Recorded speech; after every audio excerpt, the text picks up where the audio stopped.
जोरदार तालियों से उनका इस्तेमाल कीजिए ताकि हमारा भी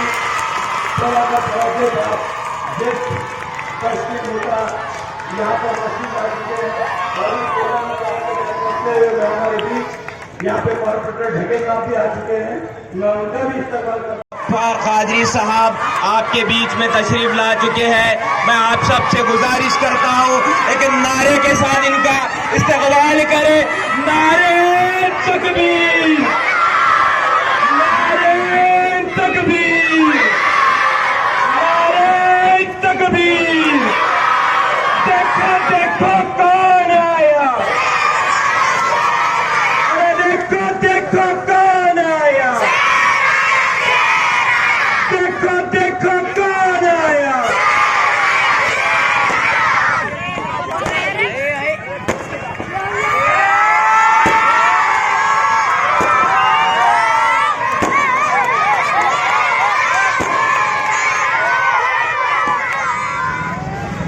आज मजलिस का 64वां फाउंडेशन दिन है।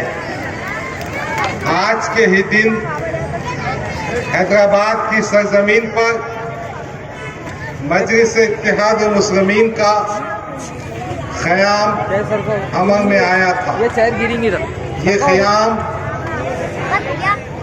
एडवोकेट जो साहब सुल्तान सलाउद्दीन अवैसी के वालिद मोहतरम अब्दुल वाहिद अवैसी के हाथों अमल में आया। मैं आपको बताना चाहता हूं वो किन हालात थे, वो क्या सूरत हाल थी जिनमें मजलिस का क़याम अमल में आया। आप जानते हैं भारत की फौज ने पुलिस एक्शन किया, हैदराबाद सबसे ज्यादा मुतासिर हुआ, खून की नदियां बह गई, कुओं में लाशें डाली गई, मुसलमानों की अस्मतों से खेला गया, हैदराबाद के मुसलमानों पर ज्यादा जुल्म ढाया गया, जागीरदारी खत्म हो गई, नवाबियत खत्म हो गई, निजाम की हुकूमत खत्म हो गई और पूरे मराठवाड़े में खास तौर पर हैदराबाद के मुसलमानों में मायूसी छा गई।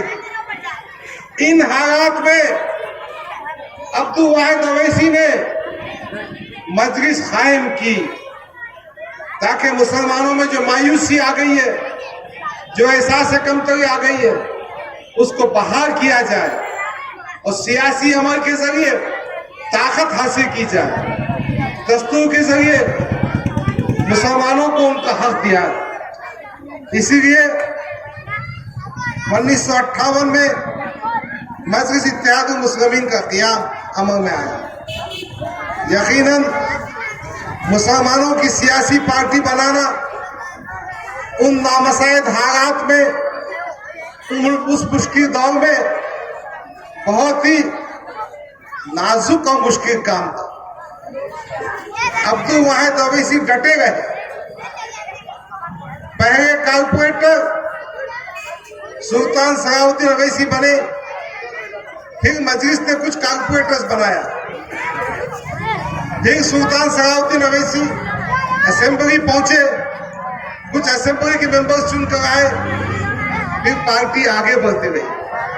आज तेलंगाना में मजलिस के 7 एमएलए हैं, 2 एमएलसी है, 1 मेंबर ऑफ पार्लियामेंट। इन मुश्किल हालात में पार्टी बनाई गई। मैं इस मंच से अल्लाह रब्बुल इज्जत की बारगाह में दुआ करता हूं कि उन शख्सियतों को अब्दुल वाहिद अवैसी साहब, सुल्तान सलाउद्दीन अवैसी साहब, अल्लाह उनको अपने जवान रहमत में जगा दे, उनकी खबरों को नूर से भर दे। मैं हमारे कारकुन हजरात से कहना चाहता हूँ, साबिका कारपोरेटर से, पार्टी के जिम्मेदारान से, कि हमारे कायद ने जो काम पार्लियामेंट में अंजाम दिया, प्राइम मिनिस्टर की जो हेल्पफुल योजना है, उसको हम हाईलाइट करें।